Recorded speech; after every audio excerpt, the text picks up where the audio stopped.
Okay, good morning, ladies and gentlemen. So it's great to be here. I always love coming out to Berkeley, the beautiful views from the bay and all that. So hopefully you've had time this week to see the nice facilities here.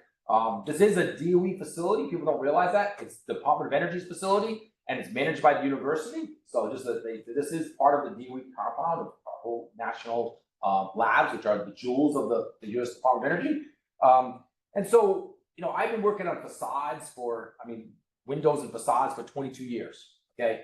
And I think for the people in this room, we all get it, right? We understand how critical it is to have an advanced facade, right? It's the number one source of complaints or discomfort is from the glass, either too hot, too cold, glare. And so we know that that's a big opportunity for the occupants, right? But now as we move towards decarbonization, you know, it's a huge opportunity for how do you move a building that's on fossil fuel heating in a cold climate with a really poor facade, right? How do you decarbonize that building, right? So it's pretty much impossible to just put in heat pumps when you have a single pane, you know, facade, right? We have single pane glass windows. And I know we take the European units or the SI units, but basically we use in the American units, we go by R value and U value, right? People say, oh, a single pane window is an R1. A double pane low E is an R3. A vacuum glazing is an R10. Well, when we have a metal frame commercial facade, and we have like half of our stock in the United States is in that case, so it's not like a small number. It's only an R.8 because the frame is so bad. And so how do you change that and upgrade that so that you can then, you know, start introducing highly insulating, dynamic solar control, integrating all that together? And there's a challenge. So we, of course, fund LBNL. We fund a lot of competitive research in the room right now, and we have at least 2 recipients of funding from the Department of Energy for the private sector that we've been managing those projects to get the next generation of technology. So that's our goal. But we also have a lot of challenges. Financially, right now, Windows is not a high priority. So this is kind of a disappointing statistic to give you, but I'm going to say it anyway. Today, we're only getting about 25% of the R&D hours that we can fund compared to 10 years ago. So that's very good. And so we're having lots of funding going into heat pumps, integrated, connected communities, connected buildings, which we know that stuff's all important. I mean, we fully support that. But collectively, we're not getting the message out of how important facades are. And so one of the things I want to challenge this group, if not for today, of course, but in the coming weeks and months working on this project together, is how can we learn from all of the experts from the world? Right? We know that there's so much expertise that it resides in other countries. And we need to do a much better job of articulating your expertise and the things that you've learned, and how can we leverage that for the work that we do here in the US and try to do a better job of describing the benefit, the value proposition. So when we work internationally, we invest a small portion of our resources, but we get so much more back from all of you.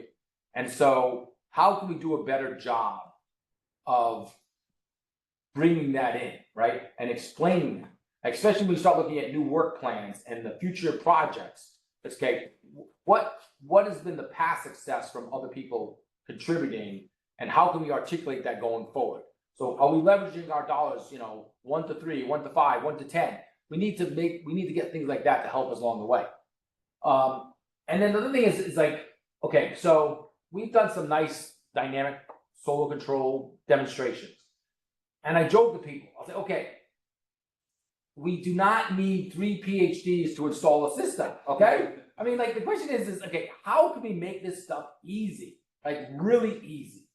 Okay, so right now, for example, we have a variety of ways to fund the private sector. We do some large solicitations when we have large amounts of money. Right now, we don't have large amounts of money, so we're not doing that.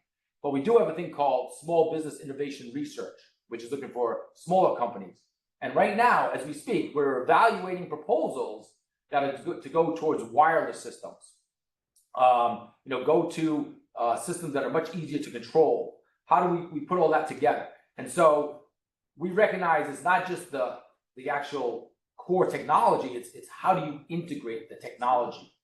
Integrate it with the HVAC, integrate it with the aluminum sensors, the daylighting, all of that needs to be integrated. So how do we integrate it easily? How do we design it easily? How do we install it, right? All of those pieces are a challenge. And so hopefully, working together, we can do a better job of making that case as to this stuff can really become mainstream. And the people we've been working on daylighting for, I don't know, probably Steve will probably tell us what, thousands of years or hundreds. And people think about daylighting a long time ago. Daylighting is an old, ancient type of technique, right? The question is, but how do we get this modern day daylighting? How do we get it so that it's easy, right? And it's just always so complex. And I'm like I said, it doesn't have to be complex. So to me, we want high performing and we want to make it easy. And if I said, okay, you have to give them a little on the high performing and it's really easy. Like, what's the sweet spot? And so I think sometimes we get carried away making it extremely perfect, but still complex. So what's the balance, and how do we get this out there more and more? So that's part of the things I just challenge it, and I look forward to learning from all of you.